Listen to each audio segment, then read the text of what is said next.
About that. Hello, Sorry. hello. There's nothing being said that's that important at all. So we'll ask staff to give us an Great. update on PG 1802. Okay.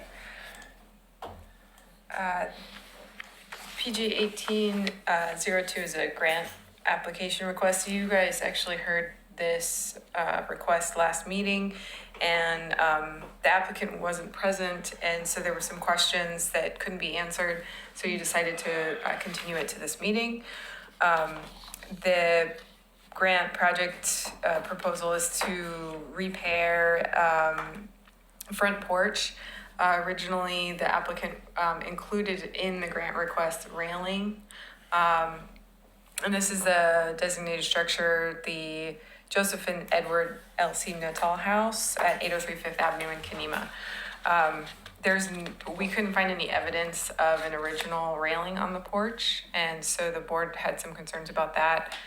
So the applicant has modified their request to limit the grant-funded portion of the project to just the porch repair and not any new railing. So they provided an updated bid that removes that portion of the project and provided some pictures of the damage to the current existing damage to the porch as well. And staff, the applicant can come and make a presentation if they'd like to, but staff is recommending approval with conditions of the grant. Okay. Applicant is Linda Thompson. Would you like to talk with us? If you wanted to, what do you want me to say? You don't have to. Do you have any questions for us? I don't. I sent some pictures of Ross and Kelly. Do we have a copy of that new bid? Yeah, it's in the We do. Which page one? 3 of 4. There's 2 bids. There we go. Kelly, was there additional pictures of? We've got, I think I've put them in the staff report. So here's the home. We're gonna look right at the staff report here. Do we turn those lights off or something so it's easy to see? Sure. Who does that? I think I can do that. Okay. Oh yeah, there's the mood lighting. Perfect. Perfect. Oh, the pictures are not in the staff report. Here we go. I'll pull them up.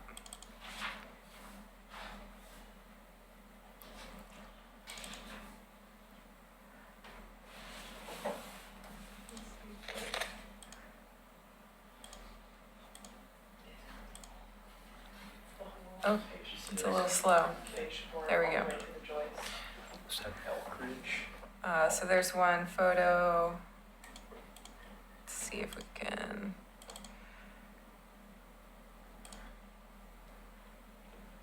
More photos. That was flipped upside down, That's got that last one. rotated.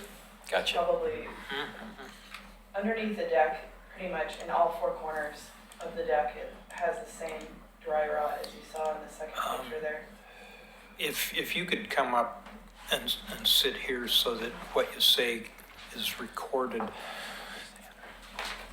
that would be helpful. And for the record, state your name and city where you live, even though we know that. I'm Linda Thompson, the property owner. Sarah Brown, family friend, helper.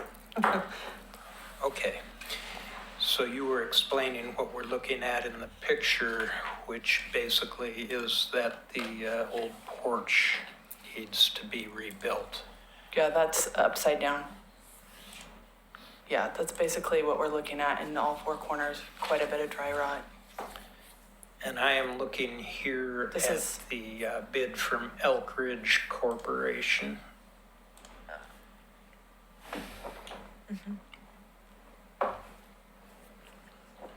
That should be the second one that was submitted for the one without handrail. Correct, Kelly? I Yes, have so the- only okay. one page of bid here. Yep, that's the The revised bid is the Yeah, one okay, page. that's the one. Yeah. Are you finding it, Ray? I got it right here. I found Elk Okay, Ridge and then good. the other one, there's quite a discrepancy in bids. Close that one, let's see. So the siding that's being replaced, I'm going to guess that the rot from the porch surface has invaded the siding? Is that how you're? Correct. What the siding is somebody has used, originally underneath the deck surface on the side for siding is shiplap siding. And you probably can see that from the second picture, that there's the original shiplap siding underneath the concrete. Somebody took concrete and covered all the shiplap siding probably to The other picture. protect that picture. Protect, The other No. picture? underneath the concrete surface there, that's just about 1/4 of an inch of concrete, but on the right-hand side of the picture there, you can see the shiplap siding. That was what was original to the porch whenever the porch was built. So that's what he explained to me that that's what would be replaced with. Okay. Reclaimed shiplap siding that was, bring it back to original because somebody at some point put a concrete surface over the top of that. Where's that Elk Ridge? That porch sits higher than 30 inches off the ground, is that right? Yes.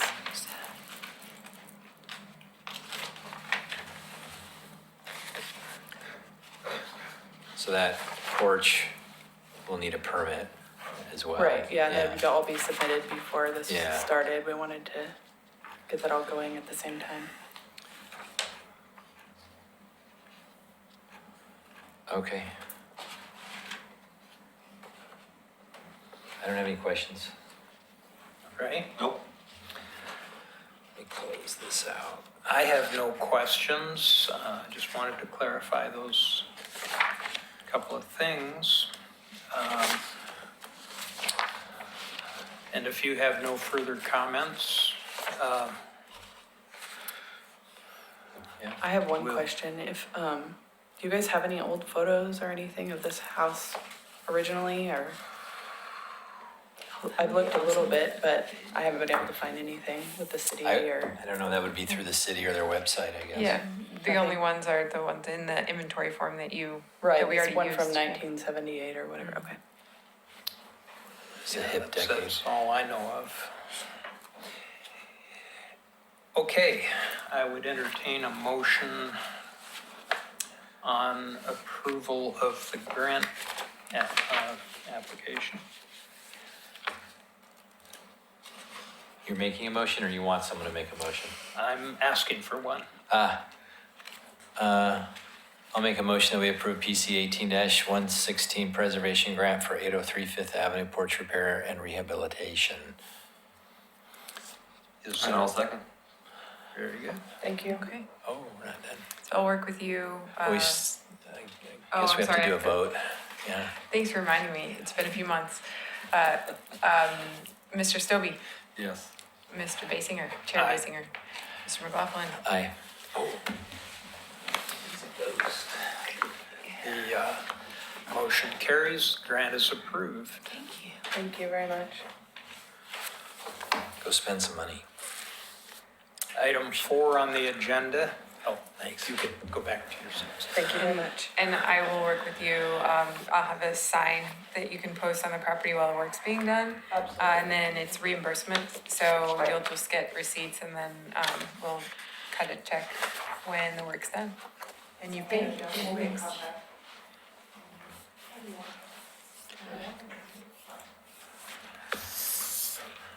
Item 4 on the agenda is design advice for new construction in the mixed-use corridor in the McLaughlin Conservation District near Fifth and Monroe. Is there a commission report or staff report on that? Yeah, I do have a little bit of background to give you before the applicant comes up.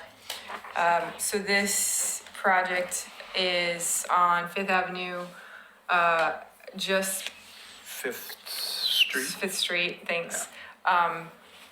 Traveling kind of up the hill, going past Monroe, the intersection at Monroe. There's a commercial building, 1960s era, commercial building on the corner, and then there's a vacant lot just next to that that's forested currently. So it's about a 5,000 square foot lot, zoned mixed use corridor, and the applicant would like to build multifamily units on that lot. And so it would go through a site, depending on exactly what gets proposed, could go through site plan design review along with geologic hazard overlay. I think And it's bigger than 5,000 feet, isn't it? Yeah, that's, it might be. I'm sorry, didn't know. It's okay. I'm just trying to look, I can't read the dimensions. It's just so it's just this property right here. Right. It's way more. So, looking at the design guidelines for multifamily residential, outside of the 7th Street corridor, on the 7th Street corridor, we can go to that page. So on the 7th Street corridor, streetcar commercial design is called for in the guidelines. Any commercial development outside of the 7th Street corridor, design guidelines say Queen Anne vernacular or Foursquare style is appropriate. So this style proposed is kind of a Queen Anne vernacular, which meets the guidelines. It's kind of a multifamily development, but with a nod to single-family architecture. The structures are proposed as separated. Currently, it's not clear yet whether that would be allowed per the underlying zone. And so there might need to be breezeways attaching, some sort of form of attachment that's not townhome, four townhomes in a row attached, because that would not be appropriate in the McLaughlin district. But attaching with breezeways would be, and we have a precedent for that. Swan fourplex, I think, over on Madison on the other side of 7th. So just before the board, I want to just point out a couple of items that staff kind of noticed and wanted to bring up. And that is that the front facade of, so this is the corner, the unit on the corner that faces the street. And the applicant is showing, front door facing 5th, but the architecturally significant facade is kind of still facing inward and not facing the street. And so we'd want that, kind of the front gable to be facing the street. Of course, probably 1/1 windows would be more appropriate than the slider windows that are shown. And then lastly, the height. The design guidelines call for Queen Anne vernacular, maximum height of 2.5 stories, and these are 3. Foursquare style multifamily also has a maximum of 2.5 stories. And so staff's interested in, hearing what the board thinks about the height in this case. And that's all. And I have, I think, all of the drawings, in addition to some excerpts from the design guidelines to pull out and reference as we kind of talk through this. okay, thank you. Is the applicant present? I am.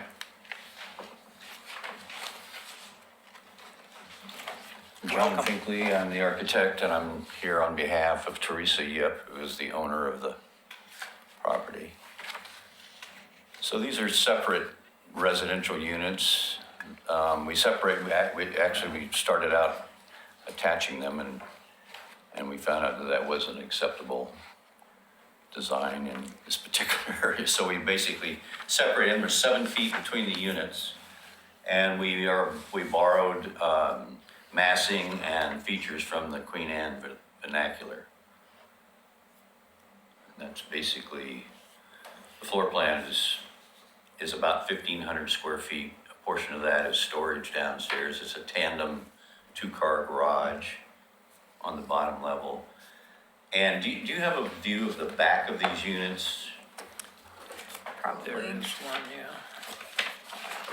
Yeah, if you can see up at the top, you can see that the bottom floor is effectively buried into the hillside, and we did that so that we could we didn't raise the units, we just dug into the hillside so that we could not have too great of a grade change when you leave Fifth Avenue to get onto the site. And it slopes up at kind of an angle from the west to the east. This site is not due north, it's tilted a little bit. But it appears even from the rear and the side, they still appear to be 3 stories. Yeah, Definitely. they do, basically. And if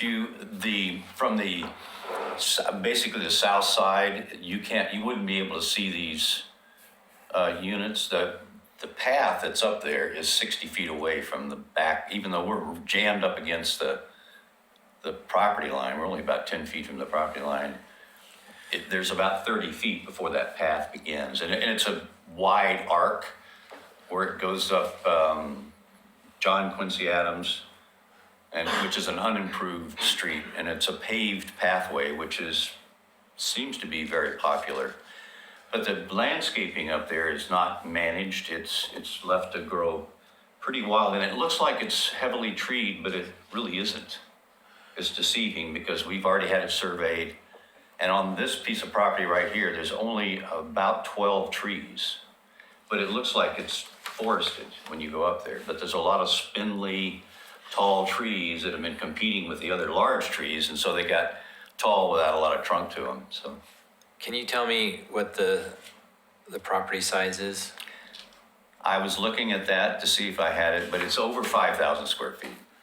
It's pretty close to, I mean, we've got 5,000 square feet of impervious area here. So it's pretty close to 8,000 square feet, I think. Yeah, it just looks bigger than Yeah, that. because we have to go under the stormwater guidelines because we're over 5,000 square feet.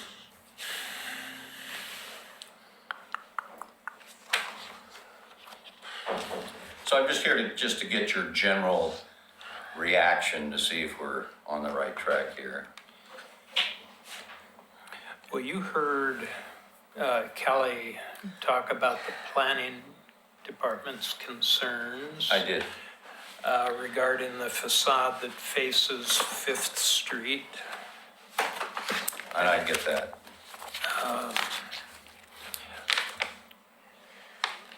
Do you have ideas for, That could easily be modified to do that, yeah.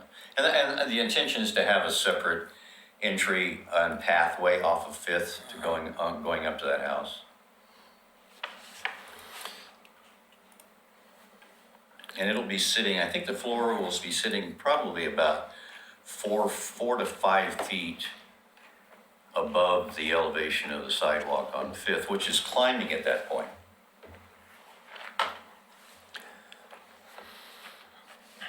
and then the property slopes upward in both directions?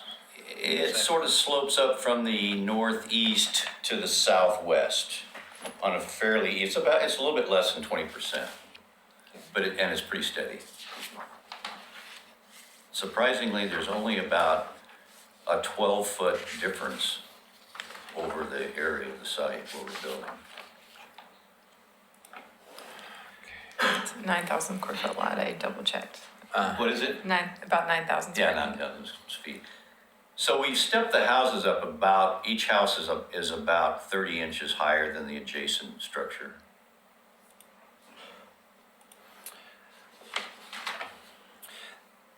There's a curious design element on number 2 and number 4. Oh, The on the Are you reverse. talking about story. the angled thing? That was rejected, but you'll see it's not on every one of them. That was actually rejected by the owner because she didn't want to give up the decks. Okay. That was an idea, I it was was going great, to but just reject didn't work. Yeah, I don't see that wants- as appropriate on. She wants porches on all 4 of them. So I'm looking at the renderings now. Yeah, no, that will be, I think they were changed on So- some of them, yeah, Because there's like a perspective rendering here that shows the porches on all 4. yeah. Oh, yeah. That's a revised one, this was an earlier Can you, concept. you can see that? It's that kind of shady one. Yeah. That This one one? right there. That's what you're Yes, talking that's the latest drawing showing the porches on all 4. about. Gotcha. A little bit deceiving on the trees, but it makes the houses look great.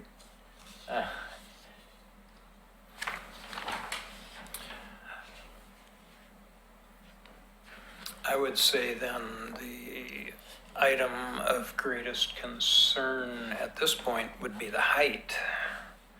3 full stories. Did you say there was a precedent for that, Kelly? Or- No, 3-story, so the design guidelines talk about, commercial and multifamily development along 7th Street corridor with streetcar commercial design, that 3-story height is appropriate there, but outside of the 7th Street corridor, using, these styles, it's 2.5 stories. Okay. So is there a way to, a variance process or something to have that looked at? Through the planning commission. So, I mean, it would have to be approved Is that by a the historic possibility? review board.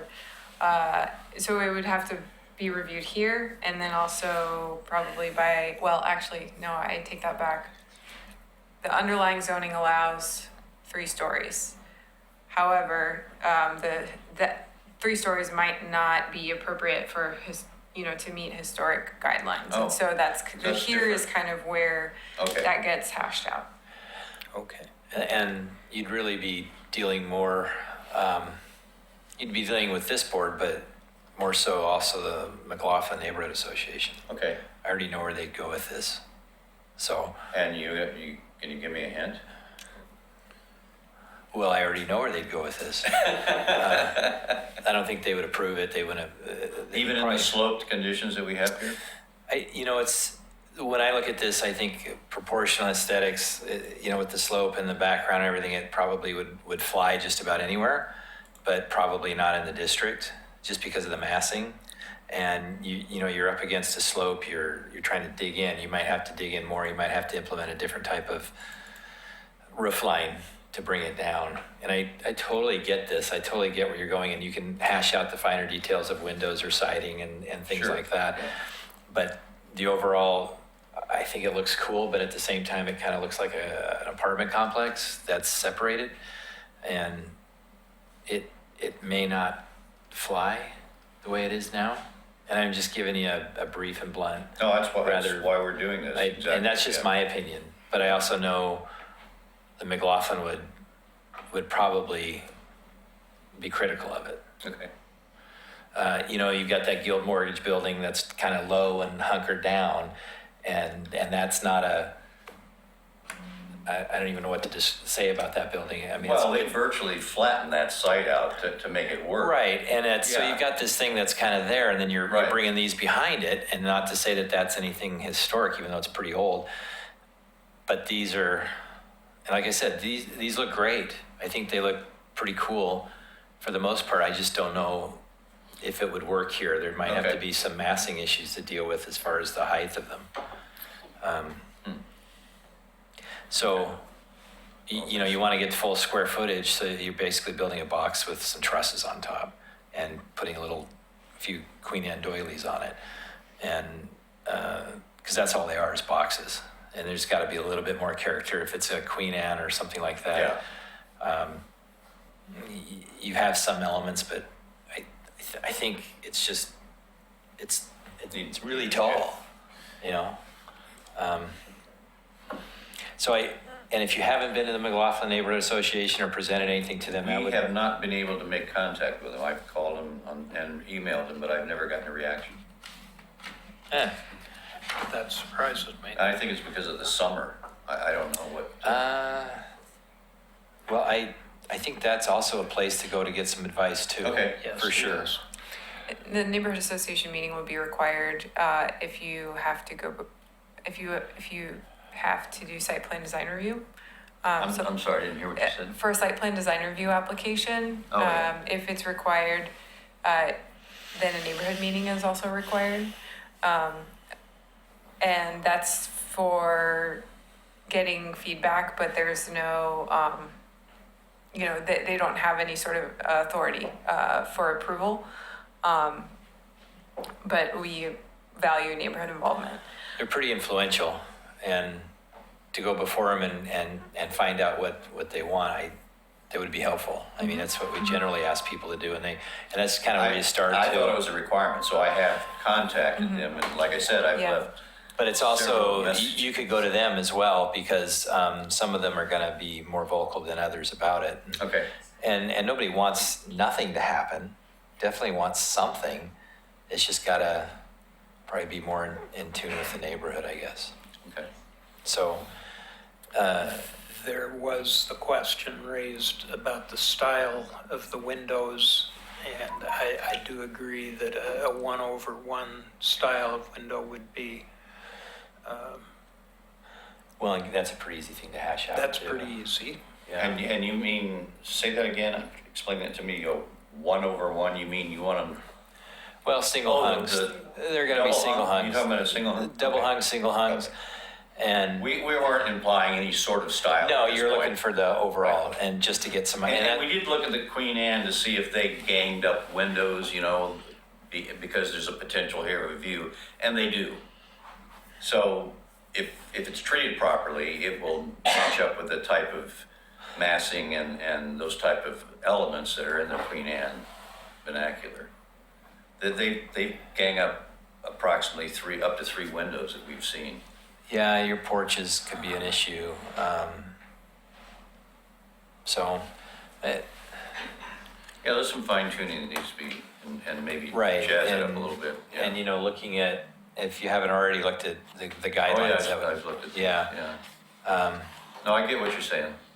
So when I look at it, I think the porches, though they're cool, they may not be appropriate up above the windows. The massing's pretty big, because right now they look like modern townhomes, and you're trying to make something a little bit more historic out of them, but not to, take away from what you're trying to do. I totally get it. No, I get it. I understand what you're saying. And it is the way you've got that laid out. Is that pretty indicative of the slope, or is it more so? Well, it's at the access, being able to get, we're trying to park two cars at each structure, and you gotta get the cars there. And so there's no way to reorient those homes in that depth. We're already pushed up against the south. But as far as they're stepped, is that grade going from low up, is that accurate, or is it steeper than that? This drawing is fairly accurate. Pretty accurate. Yeah. Gotcha. But driving by there, it's hard to tell anything. You can't really see it. No. Yeah. Oh, that helps, the topo there. So So, it gets a little steeper up at that lower corner there. yeah, this is Yeah, 230. and we have to put a retaining wall because of the building down below, the way they've dug it out. Yeah. We have to Oh. retain that because they Gotcha. seriously dug that site out. So you've got to come up with something. And Right. then- Gotcha. And the pathway he was talking about is a Through there? paved trail that goes. Yeah, up and it's through. on the south, it's oriented on the south at a big arch Right here. of Across John its Quincy. corner. You can't really see it in this Mm. photograph for some reason. It's about 6 feet wide, 6 to 8 feet wide. It's a nice path. Well, I don't have anything else to say. I'd work on dropping that roof line, however you can do it. Yeah. Yeah. It's just hard because you're trying to get everything done in a tight space, and so going vertical solves a lot of problems. Yeah. Um, And I think it looks nicer too. The Queen Anne has massing and elements that are vertical, which I like. I mean, I think it can be, if it's done right, it can be pretty handsome. Well, it's Victorian. Yeah. But I understand what you're saying. I understand the reorientation of that one on Fifth. I mean, that's not a big deal. I mean, I'm just throwing something out. Sure. I mean, is it ridiculous to try and pull these buildings together of some sort closer and have a garage space or storage space, something in between that to drop them down, or is that just not? Again, I'm just throwing out an idea. Say that again? You've got these 7 feet apart. Yes. You could even almost narrow them up, get rid of the garage level, drop them down to a 2-story and have a common garage or something in between the two buildings. I don't know. Maybe there's no space for I that. can look at that, but you have to, in order to get the two cars, Why do you have to have depth. I mean, why there's do you no width there. Why do you need to? I mean, if somebody's got a single car garage on these things, they'd be grateful for it. I mean, as I opposed thought we had to park 1.4 cars on. I don't know. Is that true? So right now, the city's reviewing, this planning commission is reviewing code amendments. Yeah, As written currently, those would change the parking requirements for multifamily to be 1 parking space per unit regardless of number of bedrooms. okay. So. So right now it's in excess of 1 for each unit, and so you don't build a garage for half a car. You have to, you might as well go build a whole. So Yeah. the tandem, two tandem spots in each house, Sure. and that was just a code issue. And when you're up on a hill like that, if somebody comes to visit you.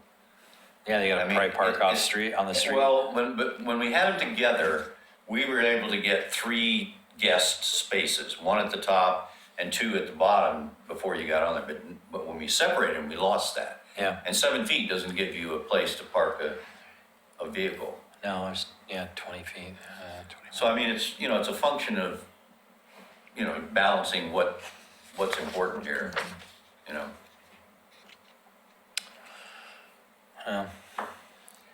It's a tough one. I think the key, Well, thanks for the key is your reaction. to Thank you. keep working on getting together with McLaughlin. Yeah, I'll do that. Yeah, I think it's a good idea. Yeah, but thanks. I mean, Thank you, gentlemen. yeah. And thank you. I hope we've helped you some. Well, I hope you see me again. Oh, sure. Okay. All right. On the agenda next is HR 1809, public hearing on a land use action for which we get to read the script about the nature of the public hearings. So bear with me and I'll go through it as painlessly as I can. 2 public hearings on land use applications are scheduled tonight. A staff report has been prepared for each application and has been made available to the public 7 days before the first public hearing.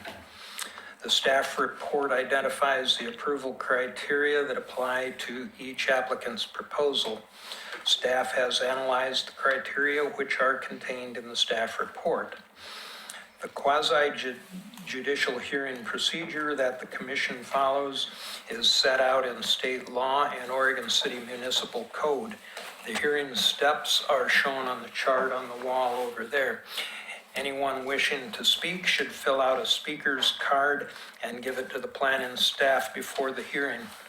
Speakers will proceed in the order in which their card is received. You should fill out your address on the card so the city can notify you of its final decision. For the public record, please begin all testimony by stating your name. Testimony and evidence should be directed toward the applicable approval criteria. If you believe other criteria apply in addition to those addressed in the staff report, identify and discuss those criteria and explain how and why you believe they apply to the application under consideration. A person may submit any written material while the public record is open on each application. Any written materials received by the city staff during the time period in which the record is open will be placed in the record. Written materials should be submitted to the public, submitted during the public hearing must be presented to the city staff in order to become part of the record. If a person intends for PowerPoint presentations, oversized poster boards, reports, pictures, or other exhibits used in their oral testimony to be placed in the public record, copies must be submitted to the city staff while the record is open. If they are not given to staff, they will not be included in the record. Any person wishing a continuance to present additional evidence and testimony or to keep the record open to respond to new evidence must make that request before the public testimony portion of the hearing is closed. If the Historic Review Board makes a decision with which you disagree, any issue that you may wish to appeal must have been raised for the consideration of the City Commission or LUBA or both. While raising the issue on the public record with sufficient specificity and accompanied by statements or evidence that the city and all parties can respond, the issue will not be deemed appealable to the State Land Use Board of Appeals. In addition, the failure of an applicant to raise constitutional or other issues relating to proposed conditions of approval with sufficient specificity to allow the local government or its designees to respond to the issue precludes an action for damages in circuit court. So we will now open the public record for HR 18-09. Review of a new home in Kanema at 704 3rd Avenue.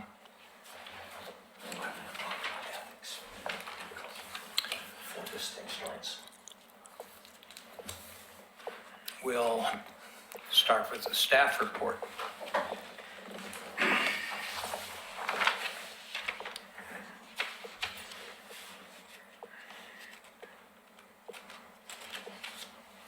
I don't know that that's really- This is conflicts of interest.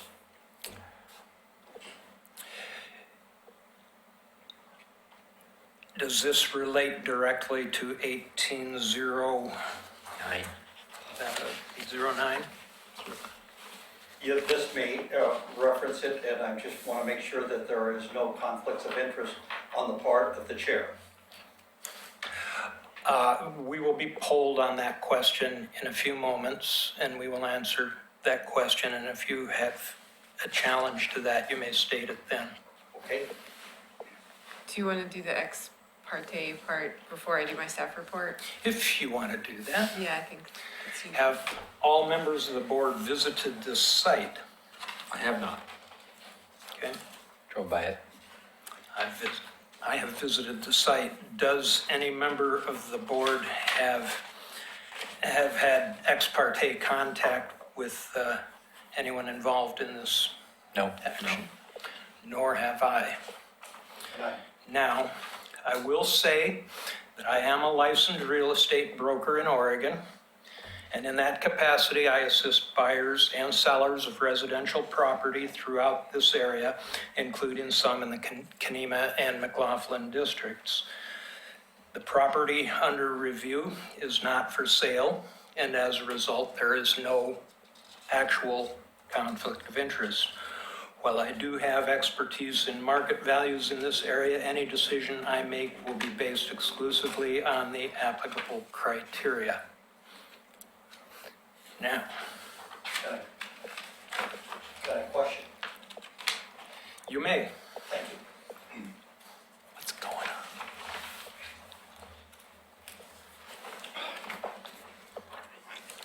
Paul Edgar, Oregon City, Kanema. I'm just wanted to verify that the steering committee that you're a member of and chair of the of CNA never discussed this, and you never were part of ever discussing anything about this property within the process of evaluating whether the Kenema Neighborhood Association should or make comment. This property has never been discussed in the neighborhood association or in the steering committee. Okay, thank you.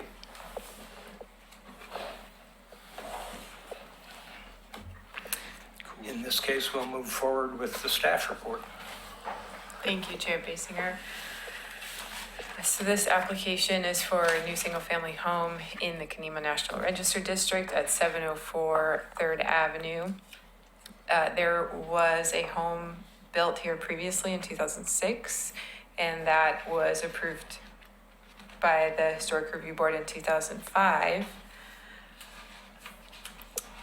This is that home. It was, it burned down sometime in the last few years.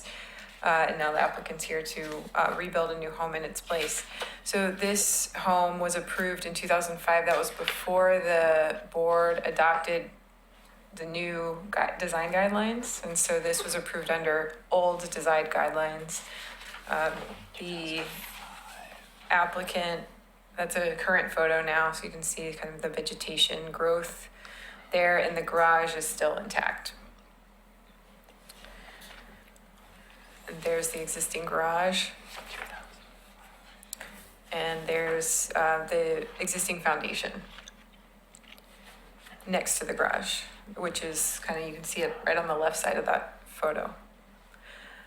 Below the site is a stream that flows through a man-made basalt channel, and this stream, it's actually in the right-of-way, it's not on the private property. The basalt channels are mentioned in the Kenema National Register nomination. And so those are significant. The applicant's not proposing to change anything or modify those walls. And so here's a site plan. The house would be utilizing the existing foundation. And the applicant has proposed a vernacular style with the front porch. And then we see elevation or a perspective drawing.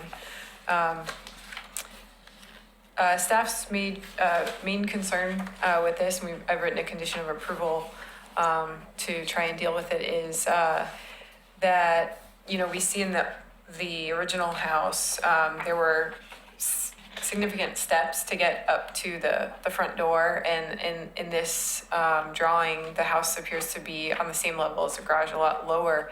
And while that may be how it's built, it's not clear that would be physically possible after using the existing foundation and going through any sort of geologic hazard overlay review that might be required. And so I've included a condition of approval that if the access to the front door requires any steps on the front facade or more than 6 stairs on the side elevation, that it come back to the Historic Review Board.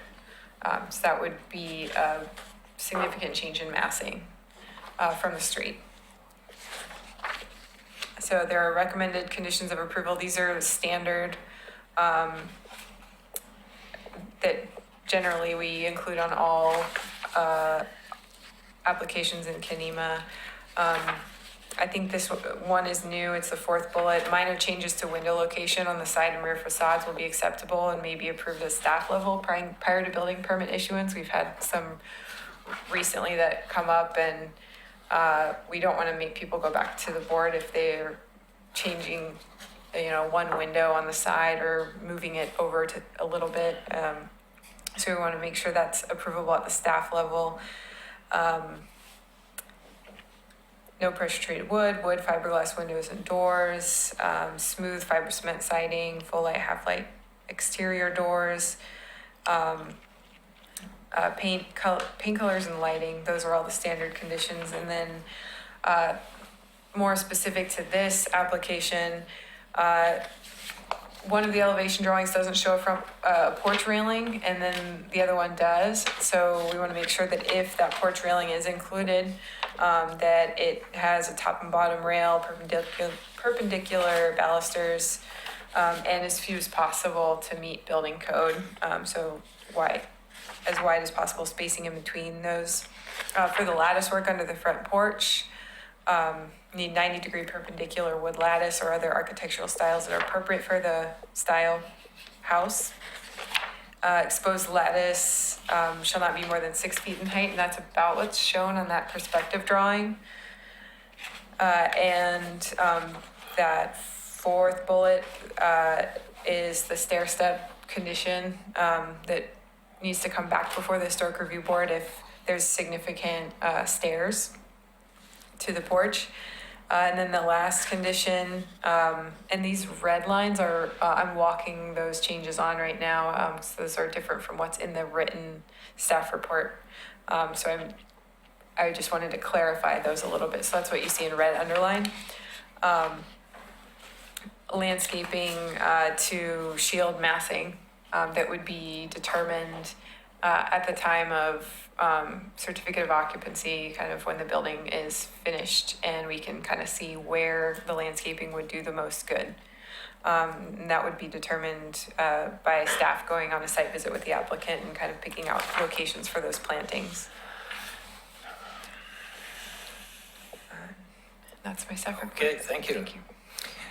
Is the applicant present?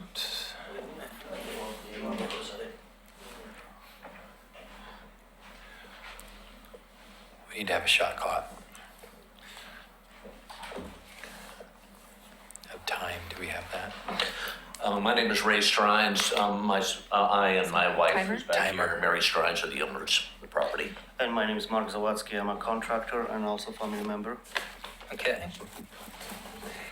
You have submitted an application here. Would you like I guess we to comment on anything in your application and anything that, Well, everything was already commented, you know. We just wanted to build a house on existing foundation, which was, the house burned down in 2006. I think 2007. Okay. 2013. Was built 2006.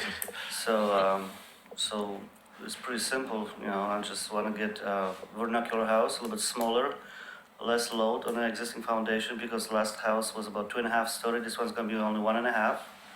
It was a bungalow style. This one we want to go with a vernacular, right? Vernacular. Vernacular. And foundation is the same. Everything's the same.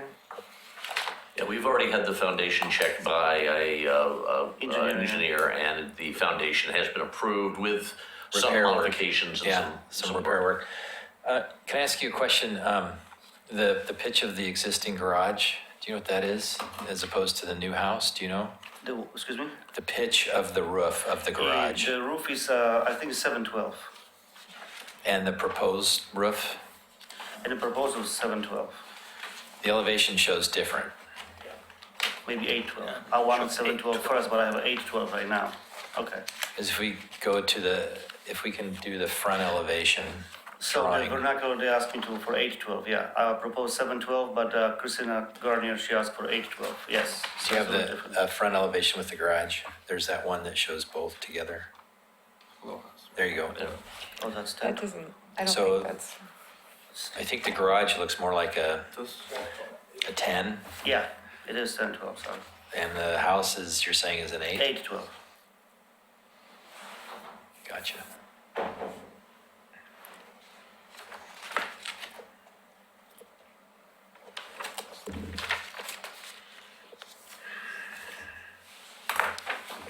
And I guess we should say that we have no problem with the staff changes that they want.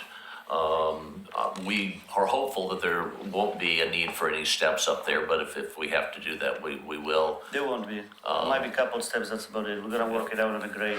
It's You're fairly. going to increase the fairly grade flat to the house to eliminate the stairs, is what you're saying, or? Yes. Gotcha.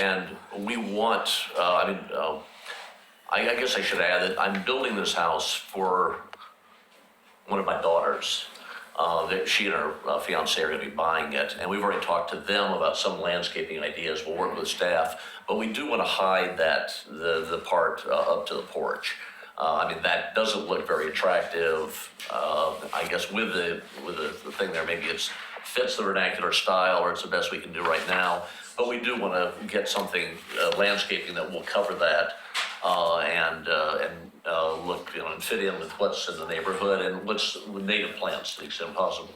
You could also, I don't know if it'd be appropriate, but you could side that as well, the deck below. But that, I mean, it's an yeah. option. I guess we could. I mean, we're actually going to be up against the cement there, but we can put the boards in and do that. You could side it. If that'd be preferred. I don't think we'd have a problem with that. It's about the same cost, I think, isn't it? No problem. I mean, so high, because we have elevation issue there, so it's so high, we're not gonna be able to see it anyway. I mean, it's gonna be all good. Some roses there. Yeah, and that's one of the problems with this property. I mean, it was initially, and now, I mean, the driveway is fairly steep as it is. We don't have much room to do it. We can't move down below. We can't do anything because of the creek, as they describe it. Sure. And it's up. It's fairly up high, and this is really the only the flattest spot on the property. And there is a wall. You don't see it here. There is a wall behind there because the property line behind us is up higher. So we had to put in a land or a wall there.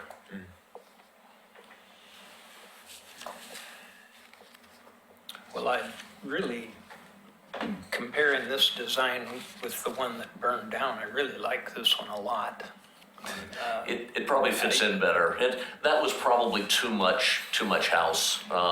bit heavy. We're trying for a specific market. We couldn't sell it. I mean, we put it for sale. There were some legal things with it as well, entitlements, but we both tried to sell it. Of course, it was built and came on the market in 2009, which, was not exactly a good time to be selling property. Kapow. But never had any, we got, a realtor told us, it's $400,000 house. Right. We listed it, I think, down to 300 and still couldn't sell it. It was just a little bit too big for a neighborhood, so we just Yeah. decided to go a bit smaller this time. I remember that. We were all chasing the market down, Yeah. tough times. With no parachute. I don't have anything else.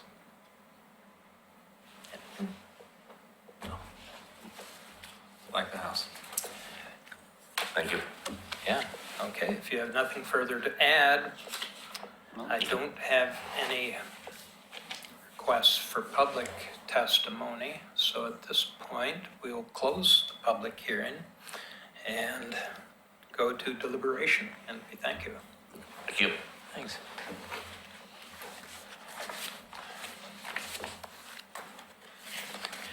My opinion is that this is pretty easy. Yes.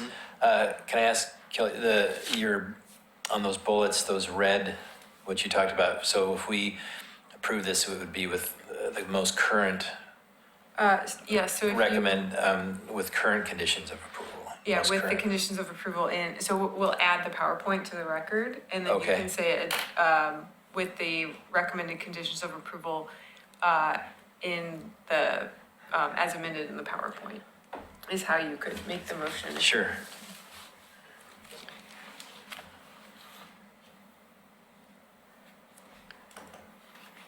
I'd make a motion unless someone wants to talk some more. But I gotta go to that. Let's see. I would make a motion to approve HR 1809, his new home in the Kenema District at 704 3rd Avenue, with conditions of approval as amended in the PowerPoint. And I'll second that. Thank you. And we'll ask staff to poll the board. Ray Stobie, Aye. Chair Basinger, Aye. John McLaughlin. Aye.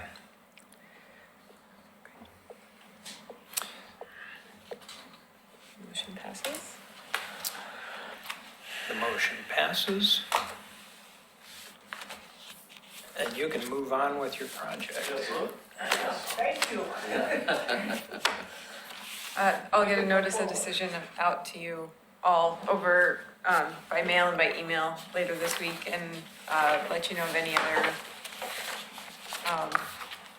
geologic hazard, kind of what engineering needs for that.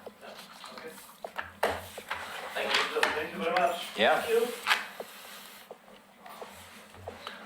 Item 5 on the agenda is HR 1811, review of new home with detached garage and accessory dwelling unit in the Kenema neighborhood at Fifth Avenue and Apperson Street, neither of which actually exists at that site.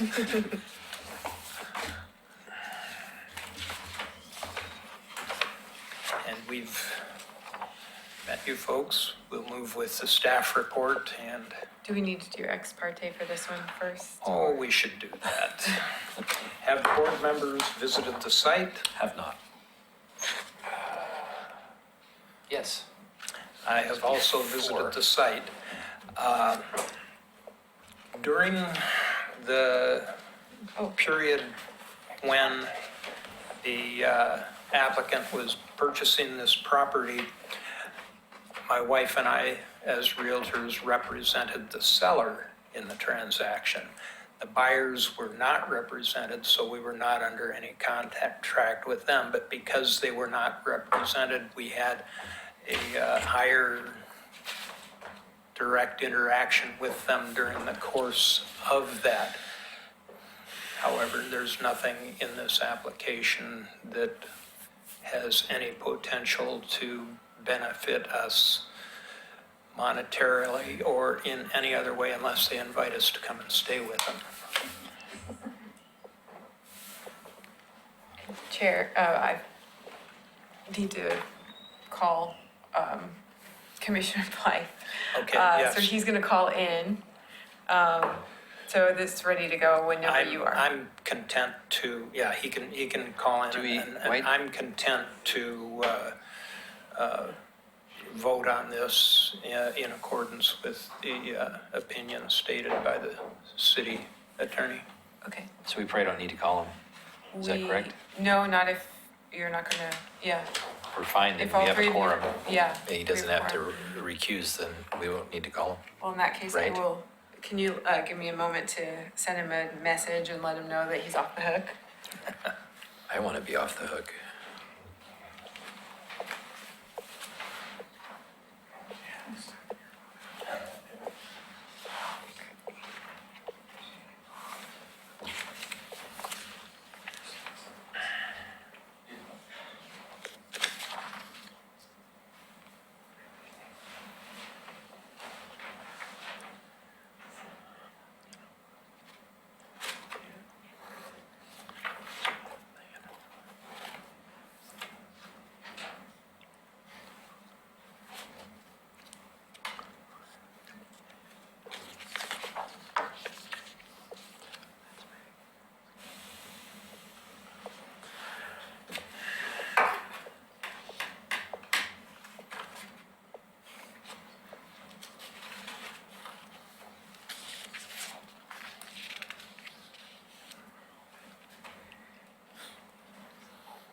Okay, we won't call him.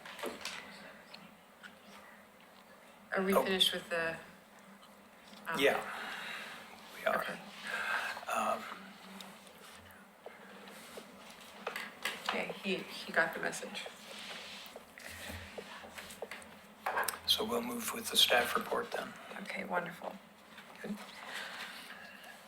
Okay, thank you, Chair Basinger. We've got an application for a new single-family home and a detached garage with upper floor accessory dwelling unit in the Kenema National Register District on a vacant property. While it is at the corner of unimproved Fifth and Apperson, the access to the property is from Fourth Avenue. And this is a 10,000 square foot lot, 250 by 100 lots combined. It is in the geologic hazard overlay, and will have to, undergo geologic hazard review. along with a natural resource overlay review.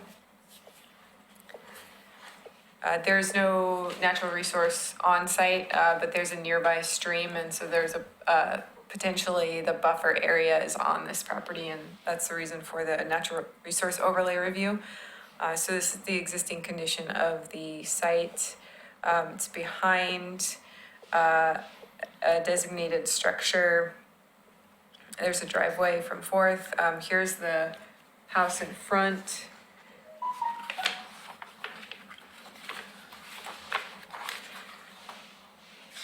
That's the A.E. Davis house.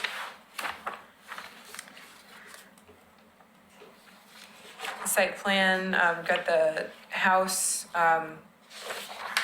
towards the unimproved right-of-way. Driveway comes up in the middle, and then the garage and ADU are towards the unimproved alley. And so you saw this house twice, in May and in June, for design advice. And the design has been slightly modified since then. It's according to the applicant, design is a modified bungalow.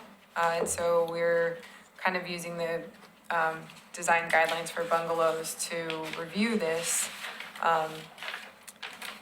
Staff's concern is the height of the structure and the second story porch. And so I've written a condition of approval and then also kind of some alternative options for tonight.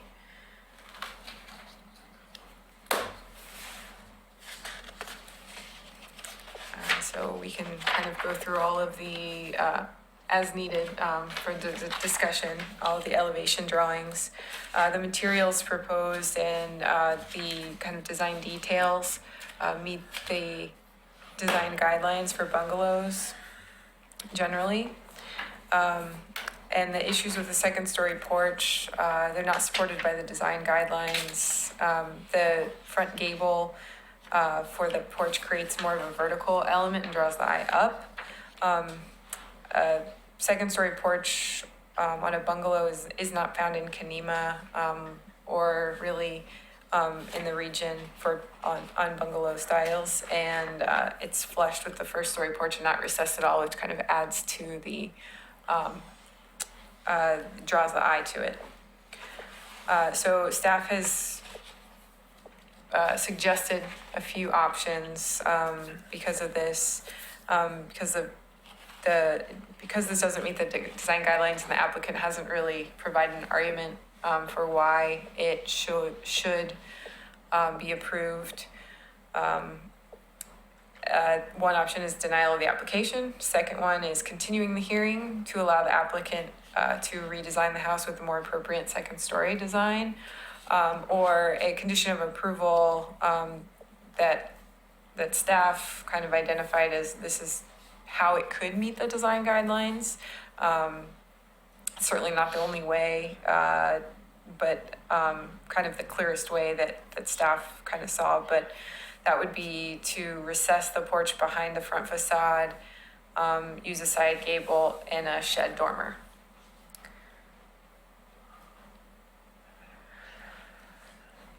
The applicants also requested a preservation incentive to reduce the side setback from 9 feet to 5 feet for the detached garage. You can see the stairs coming off of that building are 5 feet from that unimproved right-of-way. Because of, many times detached accessory structures get reduced setbacks. However, because of the second story ADU, the height of this building is such that it is required to meet the underlying setbacks for the zone, which are 5 feet on one side and 9 feet on the other. So the home side setback is 5 feet, and so this side would be required to be 9 feet. The applicant, the reason for the request is to maximize the maneuvering space in the driveway, and then also to allow for a decent amount of landscaping in between the driveway and the home. That's, I'm guessing, 6'3" area there. So staff provided some findings in the staff report to support the preservation incentive, but I'd like to add these additional findings. So the findings in the staff report, just to go over those for the preservation incentive, are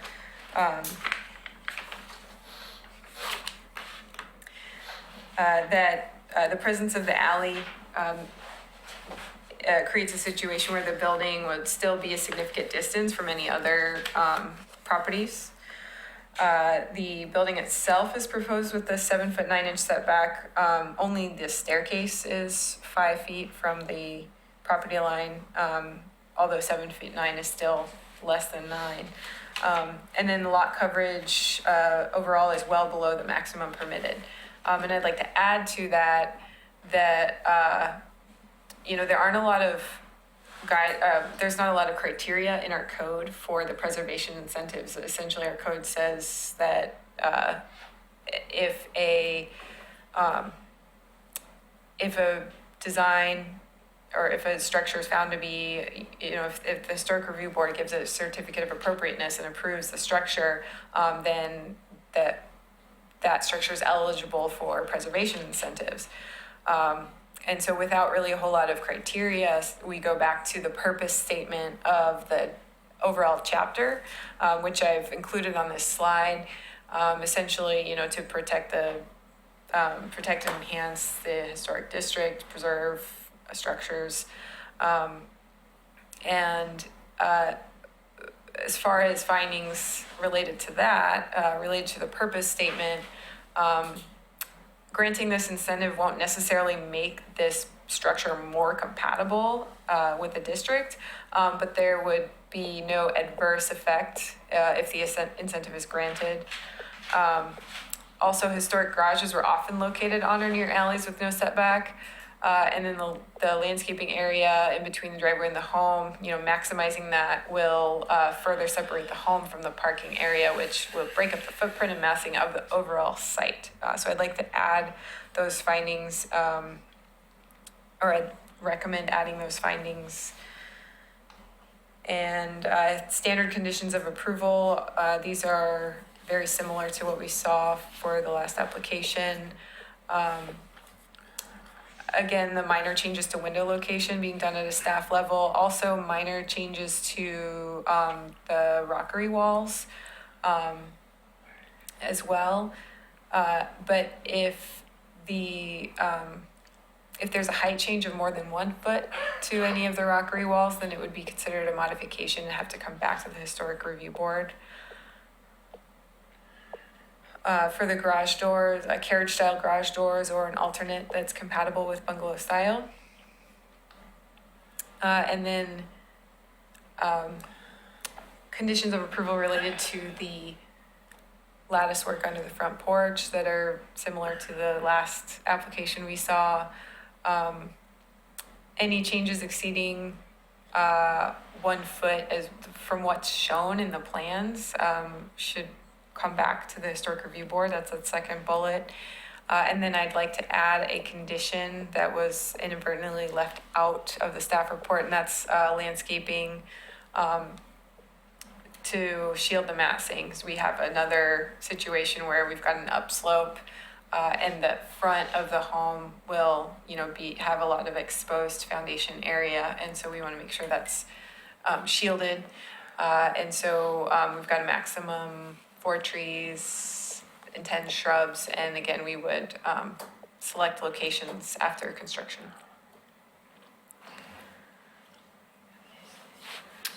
Okay, thank you. Would the applicant like to come forward and comment on anything that was raised in the staff report or give us any other details?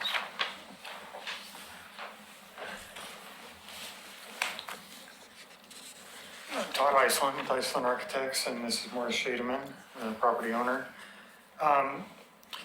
We have revised the design a few times, each time a little bit as we've come back here. The The full width porch at the second story is something that's very important to the Schademans, and they've got a spectacular view up there, and it's something they really desire to keep. There are not any precedents in McLaughlin or Kenema specifically of this. There were numerous porches that were full width that were sleeping porches. That was a fairly common element throughout the region. They were usually enclosed. This is taking it to the other extreme where we're completely open. One of the options would be to actually put casement windows up there or something that could be opened up or removed. But we prefer not to do that. But that is an approach that we'd be willing to entertain if the board felt strongly about that. We are not really recessing it back as staff has recommended, but with the roof overhang projecting out, we do have about 3 foot of roof showing there. We get any more than that, then we run into issues with drainage and so forth. So we're kind of wanting to leave it the way it is, but if, enclosing this porch would make it feel better, we could do that.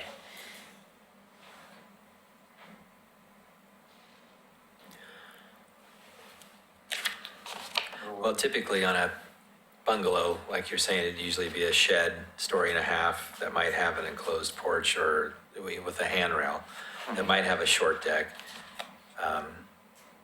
But that's typically how you'd see it. It wouldn't be directly over the other roof. You'd typically have more overhang on the roof instead of on the side view where you'd have them stacked in line. Well, we could push it back a couple feet. So maximizing the view is what you want. It's probably great. But at the same time, your views are already cut down 3 feet by this porch. So if you're sitting there outside, you're kind of trying to look over that. So as a thought, what if, and I'm just talking, that with that porch is like what staff said when it's stacked, even if you eliminated the porch and had a bank of casements, which would look pretty, you'd still get a killer view, unless what you're trying to get at is to sit up there and look out. Is that what you're after? Yeah, that'd be one of the things, on a nice evening, sit out and look at the river. Sure.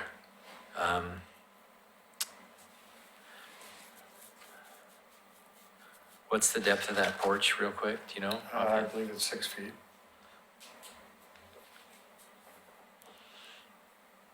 Cutting it down anymore, even if you went 2 feet, that'd be pretty squishy. I get that. But I also agree with staff that it's really not appropriate for that style. But I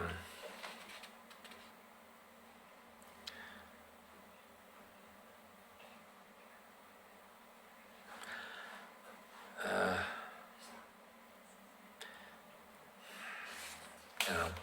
Anybody else want to say anything before I keep going? You're voicing the thoughts that I have. And you have a lot more experience in Yeah. architecture than I have. So you're thinking a 4 foot depth on the porch? Well, that's pretty tight. So that's the master up there. Is that right? Yeah. Yeah. So, and I'm just talking. If that porch was even pulled back 4 or 5 feet, and to maintain it, you'd be cutting into the master. But I think the biggest problem is massing on the front. I totally get everything about it, but I think even maybe it was in June I had mentioned that you're kind of onto what's known as an airplane bungalow, where you've got that second story that floats above the first, and it's completely surrounded by roof. And there's one on, like I said, on Fifth, and I think Madison. It's a yellow house, but that's kind of almost where you're at here. And that has the sleeping porch up there. It does on the back, I think, doesn't it? No, it's on the Is it on the side. front? But it's recessed. It's not to the forefront. This is like you're just stacked. And if there's a way to bring it back, I think that's what. I think But- that is right on the front, right? That's the one you got, right? Yeah. Madison. Yeah, the one I 60 mean, We had a Madison. picture of it before, yeah. But just for kicks and giggles, if you took that whole porch and went back 6 feet, you'd kill off 6 feet of your master, which of course you don't want to do, but you'd be pulling it back enough. And even if you put it, We also have a deck over living area, which we don't want either. Well, if it's covered, but even if you turn that to a shed, even a shed that had a valley of a ridge coming back and creating valleys on it, you'd have that look. But I also know the position of it isn't like right in the forefront of the street. So I can see there's arguments on both sides. But I don't know if I've seen in all the bungalows I've come across of a front elevation like that historically. But I'd love to be proved wrong. So, I don't know. That's just my thoughts. I think everything looks pretty groovy. There was also a staff comment about a hip roof on one end and a gable on the other, and I think I was the one who suggested the gable on the other end, if I recall. I think it actually helps give it that horizontal emphasis that we're trying to achieve. Yeah, and it's pretty tough to create that gable on the left, but the hip's a tough thing to do on a bungalow, stylistically, even though it's pretty minor.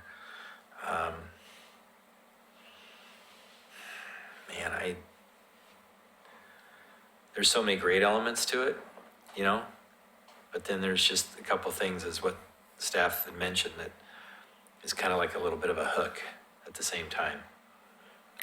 I wasn't sure I understood completely the staff's conditions of approval there about the, Like option 3. yes. Can you explain that a little better? Yeah, well, it would, here we are. It would essentially involve a significant redesign and probably a change to the floor plan. And so I realized that it's asking that condition may not work for you. That was just the only way that I could see that it could meet the design guidelines. And so it would essentially take the roof of even it would be a 1.5 story almost in a way, where you'd have the side gable roof with a shed dormer coming out with a smaller porch or balcony coming out from that. And I think Similar to that vernacular option that we had. There's that one picture you had up a second let me go ago. back to that. So I forgot that I had this last slide when I gave my staff report. And here we go, let me try and get to that. These were the images that we looked at when we had design advice. So this was one I think that actually one of the board members brought to a meeting, and so It was Grant. yeah, so imagine that dormer instead as a shed dormer, and then have with a little walkway. I think that's kind of what that condition describes. And like I said, I realized that that's a major difference. Yeah, that'd be totally. Yeah. But as staff, I can't recommend something outside of the design The guidelines. one on the so- right's the one we kind of modeled it after. I mean, it's enclosed, and like Todd said, we could enclose the one we're doing, and it would look real similar to that. You could. I did look at a hip roof and it just really, It throws it all out, but we don't need that. This is kind of a transitional style, that one. That's definitely transitional. But I kind of want to have that yellow house in front of my face so I can say, because I I can't. know the one you're talking about. Yeah, I just can't, I can see it, I drive by it all the time, and I know the style, I just can't picture that porch on the front and how but it's recessed back. It's probably not recessed back that much. It's enough that it has that illusion of it floating in the roof, like an Maybe airplane. Kelly can look that up. Is it Fifth and It's Fifth and Madison, or, Monroe, I think. I don't want to waste time, but I don't. JQ Adams? Is it a Craigslist? No. It's Madison and Monroe. It's not It's down further. It's a white house. It's a corner house. It's yellow. It's definitely that airplane bungalow style. I don't. Yeah, I'm sort of up here. Blank. Anyway, so with these pictures, I mean, if we go back to the front elevation, please. If you did that on this one and you did that same look on the second story and made it a sleeping porch with casements that, would you have them open out? Like that one or open in, I guess? Probably open out. Because if you open them, you can pull them in and almost like an accordion thing, but.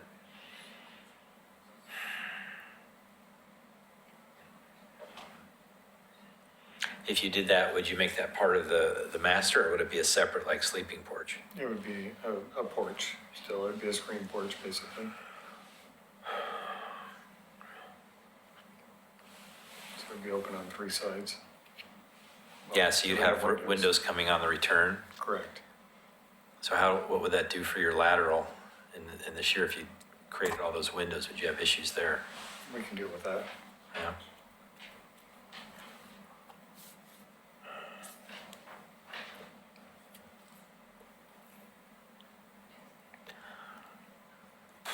Can I see the side elevation? Thanks.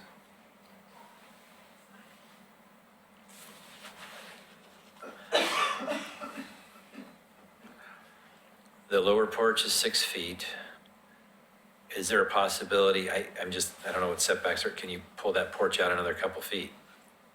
The lower porch? We could. Could you make that porch 8 feet with a pretty broad overhang?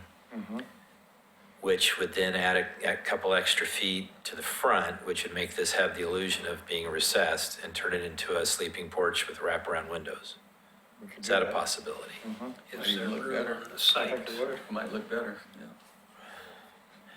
If you did that and you pulled that out,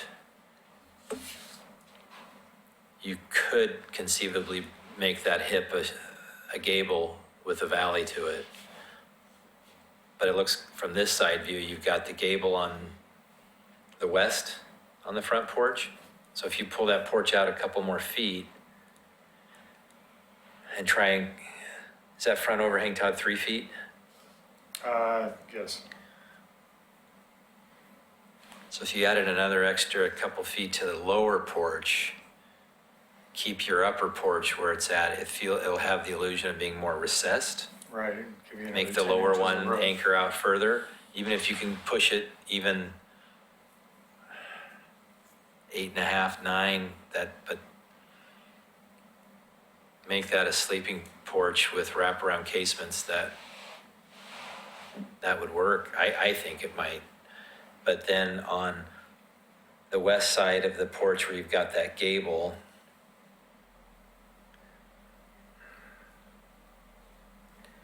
We had it in the other way on the other design. It wasn't a gable before. We've gone back and forth between the Yeah. and gable. Yeah. but if you pull that out further, then your hip, the ridge to that hip's gonna get pulled out further. Correct. So that's gonna bring the ridge of that hip almost to the To the corner. to the with one- corner of your sleeping porch. Then it would make sense as it wraps around. Yeah. Then it would make sense having the hip roof there. Then you'd probably make the hip roof on the other side and bring it around as a hip. It would You be more think? balanced. It'd That be more definitely looks symmetrical. better. I like the way that looked. Because if before. you're bringing the hip ridge forward to the corner, you're gonna make it come around so that second story has the illusion of floating in the roof. Would that make sense? Does everybody know what I'm talking about? There's the one with the hip. Yeah. I think it looks better with a gable on the top instead of a hip. Does that make sense? Yeah, it does. Do you guys know what I'm talking about? A little bit, yeah, that's it. Is it, this you're saying make Yeah, that a the old hip? drawings? Yeah, Didn't he's bring showing me them an with old, me, Oh. yeah, but it I doesn't didn't know look if they very had good them because up here, everything's 'cause I had hip. some of the old pictures. So what happens, guys, yeah, so the corner of the, right up there, on the shingle, it right there, if they bring this porch forward, then the hip just about comes to the corner, right there, yeah, and then it By bringing- wraps around a little deeper, and it comes around, and they can take that hip roof and do the same thing from like that corner right there, going back, I guess, is that? So we'd make the front elevation more symmetrical. Yeah. Yeah. And then if you had like 3030 or 3034 something casements that wrap around that thing, I'm thinking probably 3 wide. 3 foot wide. Well, no, three units wide with the casements up there, No, in between each one of the columns. I'd wrap it around just like that one house with casements all Smaller around. All the way around, yeah. Yeah. But I mean, narrow, we want to be, A little, but yeah, I see how these are paired. Mhm. You might want to have either something like that or just a bank of casements that might be picture windows with casements coming around or something to get the breeze or, right. because when you're sitting on the porch and it's a covered porch, think about it, 3 feet. Wind. Well, and you're kind of sitting tall to try and look over and enjoy the view. So you're outside So have them come down. Yeah, you Lower. want, a little lower, but at least you're on the porch and enjoying it. Sure. But it still has the look without that porch and eliminate that, but you got the best of both worlds. Yeah, it's kind of nice. If it's raining, then you can close the windows too. That's added Yeah, benefit. but see, the other thing is then you're even more protected. You're not gonna have to worry eventually about, Bugs. And well, just Yeah. weather on the Yeah. porch and keeping it watertight.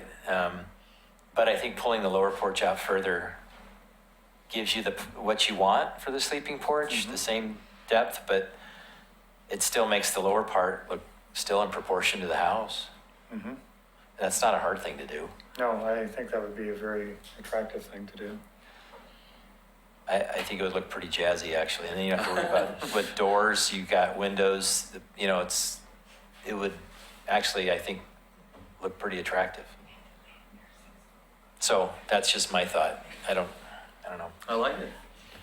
You know, did that make sense, Ray? Like what I was saying? Yeah.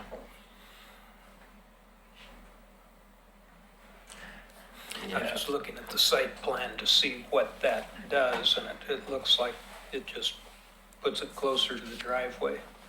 And we're going to be building a retaining wall up there to retain some of that dirt and keep the appearance of the house down as well, so. You've got some room to do it, to add a couple feet, and it'll, So, you know. Yeah, we just don't want to push any further back on the site, but we can come further forward. The other issue is, yeah, the detached garage with the setback of 5 feet.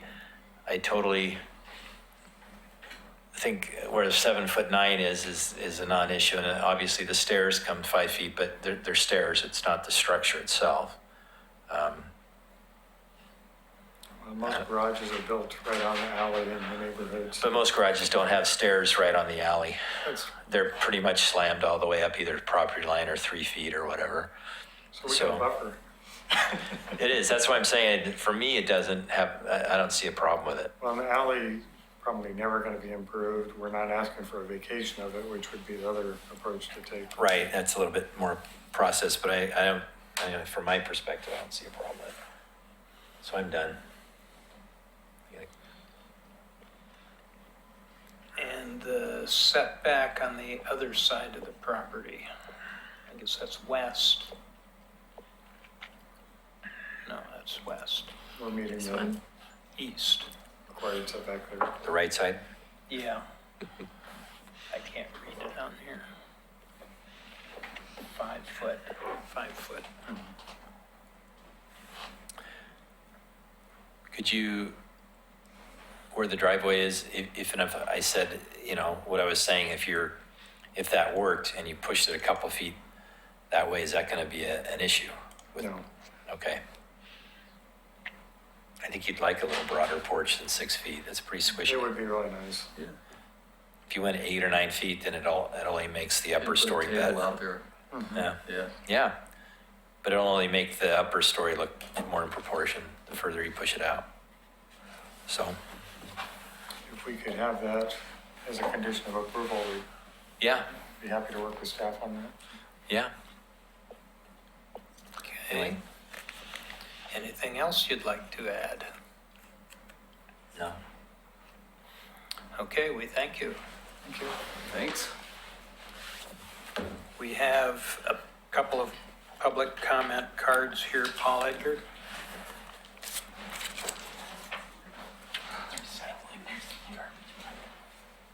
Mr. Basinger, Chair Basinger, would you like me to provide timing? Yes. 3 minutes is what they get. Yes. I'll just. I'm going to be representing Friends of Kenema, a nonprofit in the area. And I would like to have 5 minutes, please. Fine. Okay. First of all, my name is Paul Edgar, I'm a member of board of the Friends of Kenema. I would like to ask a question of Mr. Basinger again, if he's discussed this at any time within the steering committee or any other meeting of the Kenema Neighborhood Association. Have not. Okay, thank you. I would like to ask for a continuance on this hearing until the next deal. I would like to see the designs that are finalized as to how they look. There's so much discussion about it. It's very difficult for a lot of us to visualize what has been talked about. There are no bungalows in this area of, on the upper area of Kenema. And of historic parallels.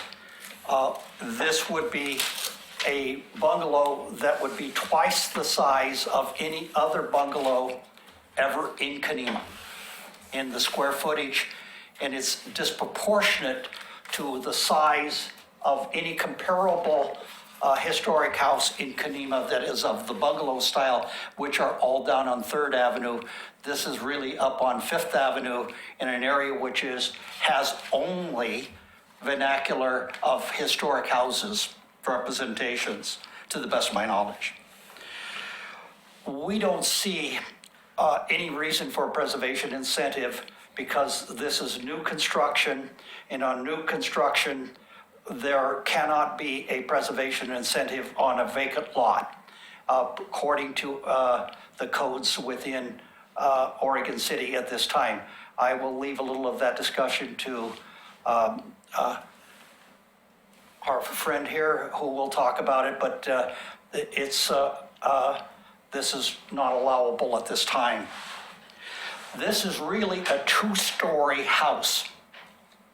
And a bungalow is 1.5 stories. And if you look at it from the side, you look at it from the front, this is just a 2-story house. A bungalow, by definition within our guidelines, is a 1.5 story. The garage and ADU unit, which have not really been discussed, has no parallel whatsoever in design to anything that's ever existed with its deck and its design. And I don't know where anyone could say that it's appropriate.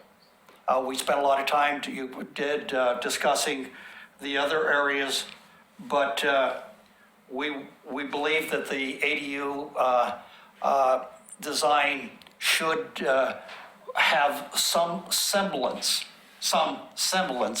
of a historic design of a house or a garage that has it also must comply with design guidelines, and there is nothing about it that applies to any design guidelines that I've ever been aware of.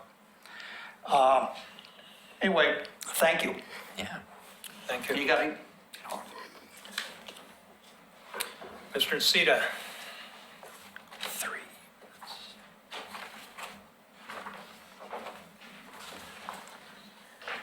Thank you, Chair Basinger, and members of the board. I'm Jim Nocita. I live here in Oregon City. I'll try to speak directly in the microphone. I appreciate this design. Member McLaughlin, I very much appreciate your analysis on the house tonight. I was winging it. What's that? I was winging it. Okay, very well. So, as Paul alluded to a little bit, I represented the Friends of Kanima recently on an appeal of another one of your decisions last year on the cottages on between 4th and 5th, and I think it was Miller. And we did not win at Luba primarily because the record had not been sufficiently developed before this board and the commission. Before I came in on the case. And when I got on the case for Luba, I was kind of struck by a couple of things that I think are very hopeful in the future that I want to share with you this evening. And actually, now that I've thought about it, I'll probably bring like a public comment in one of the next meetings, maybe when the city attorney is here, the actual opinion that Luba issued in that case. And, if the city attorney's here, she can give her opinion and I can give my opinion, and you can, kind of get a sense of what Luba ruled in that case. The biggest thing that struck me in that case was that I discovered that there's a provision in the definition section of our zoning ordinance that's been lurking unnoticed probably since it was passed in 2004 with the big amendment to the comp plan and zoning code that we had back then. And I think that's what Paul was alluding to in his comments, and it's OCMC 17.04.815. And now that I found this, I'm going to start raising it a lot in these meetings because I think it's very hopeful, and I think it could avoid from some unhappy decisions in Kanima in the future. In this case, I don't think it's going to matter much. But it has to do with that red circled setback there. And it deals with the preservation incentives because in the preservation section of the zoning code, it applies to new construction. And basically what this provision in the definition said, and I'll read it to you because it's hidden and it has this very specific definitions for the historic overlay district.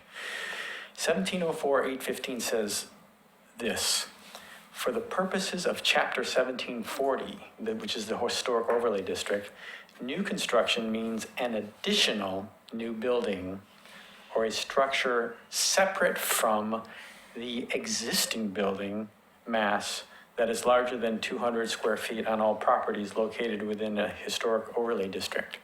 So what Paul was just conveying to you is essentially accurate. In order to apply a preservation incentive, Chair Basin, you may have an additional minute. Ken, he's Please. over. Okay. When you have a vacant lot in a historic overlay district like Kanima, preservation incentives, basically, the development is not eligible for a preservation incentive because it doesn't meet the definition, this special definition of new construction in 1704.815. Because you have to, it's basically, it's only applying to existing historic buildings. So for example, if the home were a historic home, what the code is basically saying, in order to give you flexibility on preserving that historic home, we'll cut you a break on a setback, if that helps you. That logic really doesn't apply when the construction's all new. And so it's kind of like, it doesn't really make sense, the term preservation incentive, when you're not preserving anything because there's no historic home on the vacant lot. Now, in this case, scrunching that garage a couple feet towards the house, I mean, this is like, it doesn't seem to me at least to be, a big deal at all. But on some other project in Kanima, it could be, really decisive. So that's my comment on that, and I recommend you all take a look at that. The second comment I'll make really quickly is, and I'll save this for a future discussion. There was something really exciting in the case, even though we lost it, which is basically said, Lubick essentially held that our historic McLaughlin and Kanima guidelines are basically mandatory approval criteria. And that's kind of exciting because, once you get kind of loosey-goosey with, design guidelines and design codes, you can really lose the character of a neighborhood. So I'll just throw that out for the future, but do take a look at 1704.815 as far as, this project goes. Thank you. Thank you. Okay, so it's been requested that we continue this, and I would suggest that be looked at next meeting, next month. I don't have that calendar in front of me. Make sure that it has the 30 days, September 25th. 28th to 25th. 30-day month, 31-day month, yeah, that works. What day is it? The So we will 25th? continue this at the September meeting. The 25th. And I would ask that maybe staff can get us answers to the issues that Mr. Nacita brought up.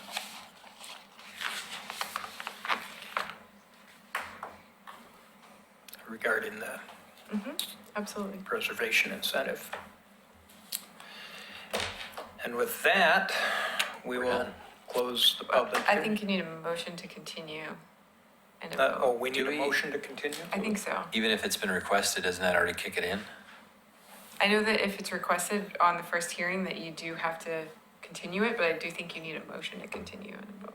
So what do we do? Make a motion to continue? Motion to continue and, anything, yes, that's all you need. So just make a motion for, I make a motion for HR 18-11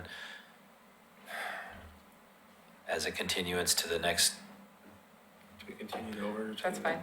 HRB meeting in September. I'll go with that, I'll second that.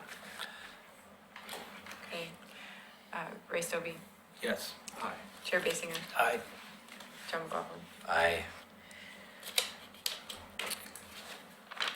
And with that, we'll close the hearing on HR 1811 for tonight. Do we have anything under communications? I have a couple of things for the board. I would like to know, if we don't have any work sessions such as, today's meeting, would the board like to begin meetings at 6 regardless of whether there are work sessions, or would you like to keep it at 7 o'clock? What would you like to do? It doesn't matter to me at all. Well, everybody wants to be home. Nobody wants to be out late. But if it was my vote, I'd say we'd start at 6. But that's just me. I use the extra time to go visit sites, but I can go at 6 o'clock, and it's really, Yeah. I'm okay with that. I don't know how the other board I'm members would feel. neutral on that. I do seem to recall, though, that Grant has potential conflict, but I could be mistaken on What if we that. did 6:30? Well, I think potentially, I think next month we'll have a work session anyway. So we'll start at 6 and then we'll do the dinner thing. But maybe we can ask the question again whenever it's here and see what we think. That sounds good. Sure. So the September meeting looks like, I think I'd like to start our HRB policies discussions. And I think the fence policy is a good one to talk about. That might be on your September work session. Are there anything coming up for next month? Well, we've got this continuance, we've got a grant, and we might have staff concurrence for a fence. Yeah. Other than that, I don't think we have any public hearings. Other than this, yeah. Yeah. And then just to let you know, the LUBA upheld the city's decision in the Cottage Homes case. That is now at the Court of Appeals, so that one's kind of still floating. And then LUBA upheld the city's decision on the Camp Adair buildings as well, that the city chose not to locally designate those buildings. That's all. Yeah. Okay. With that, we'll adjourn the meeting. It's 8:47.